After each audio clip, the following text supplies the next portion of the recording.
Σε έχασα, Γιώργο. Πολύς κόσμος. Πάρα πολλοί κόσμος. Και του χρόνου χρόνια πολλά.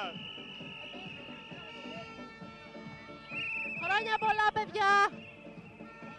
Χρόνια πολλά.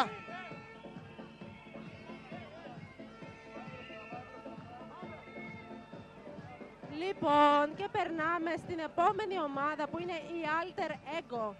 Ονειρικά συντριβάνια. Πιστά στο καρναβαλικό τους ραντεβού, τα μέλη της ομάδας Alter Ego κατέρχονται και πάλι στη μεγάλη παρέλαση του ρεθυμνιώτικου καρναβαλιού και δίδουν το δικό τους στίγμα στα δρόμενα της Αποκριάς. Φέτος συμμετέχουν στη θεματική του υγρού στοιχείου και παρουσιάζονται ως ονειρικά συντριβάνια, βάζοντας τη σφραγίδα τους σε μια προσπάθεια που πιστεύουν ότι θα δώσει νέα τροπή, πρωτοτυπία και σύγχρονη αντίληψη στο καρναβάλι του Ρεθύμνου. Οι Alter Ego έχουν γράψει τη δική τους ιστορία στο καρναβάλι και στο κυνήγι του θησαυρού και αποτελούν μια κεφάτη, χαρούμενη παρέα που στόχο έχει να παρασύρει όλους τους καρναβαλιστές και όλους τους θεατές της παρέλασης σε ένα χήμαρο χρωμάτων και φαντασίας, σε ένα γλέντι χαράς και διασκέδασης. Οι Alter Ego ως ονειρικά συντριβάνια σας καλούν να δροσιστείτε με τις χαρές του ρεθυμνιώτικου καρναβαλιού, να χορέψετε μαζί τους, να ξεχάσετε την καθημερινότητα και να ταξιδέψετε στη μαγεία της Αποκριάς. Γεια σας, Alter Ego! Γεια σας, χρόνια πολλά σε όλους! Νομίζω γλιτώσαμε πριν από τη θάλασσα και τώρα θα μας πρίξουν τα συντριβάνια. Βοήθεια! Χρόνια πολλά, παιδιά, και του χρόνου.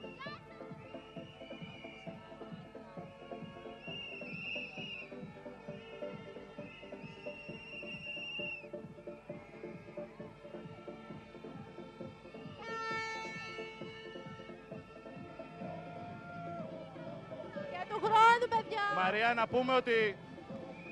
πούμε ότι και αυτή η στολή φτιάχτηκε εδώ στο Ρέθυμνο, έτσι. Σωστά. Οπ, οπ.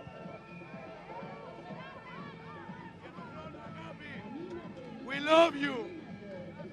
We love you too, Alter Ego.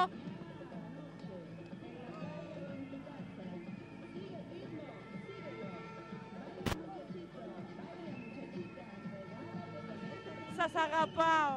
Και του χρόνου, παιδιά.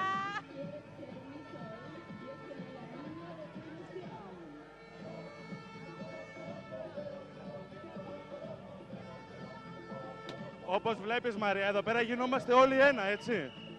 Βλέπεις εδώ τη βουλευτή μας. Είναι μαζί μας, είναι μέσα στην ομάδα και χορεύει. Έτσι.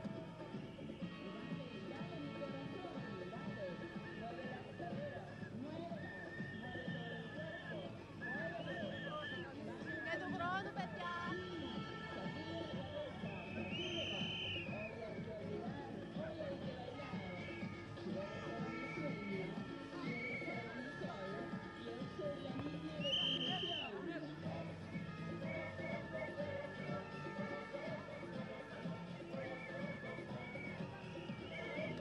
Μαρία, βλέπω όμως ένα περίεργο άρμα να πλησιάζει. Μπορείς να ξεχωρίσεις τι είναι.